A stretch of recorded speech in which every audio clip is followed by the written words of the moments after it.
वळूयात पुढच्या बातमीकडे। माजी मंत्री अब्दुल सत्तार यांनी शिवसेनेच्या अंतर्गत कारभारावरच आता उघड नाराजी व्यक्त केली आहे। सिल्लोड आणि सोयगाव मतदारसंघाला विकास निधीपासून वंचित ठेवल्याचा आरोप सत्तार यांनी केलाय। अब्दुल सत्तारांनी नाव न घेता पालकमंत्री संजय शिरसाट यांच्यावर हा निशाणा साधलाय। तर निधी अंधारात दिला जात नाही, सत्तारांची माझ्यासोबत चर्चा व्हावी, त्यांनी चर्चा करावी असं उत्तर यावर शिरसाटांनी सत्तारांना दिलंय।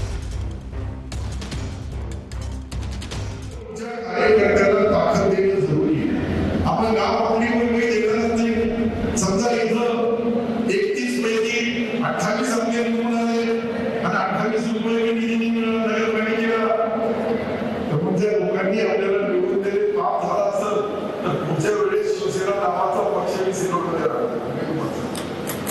याचा विचार कारण मला दसरा मिळत नाही जिल्हा नियोजन मंडळाकडून, आम्ही पक्ष चालवायचं कसं?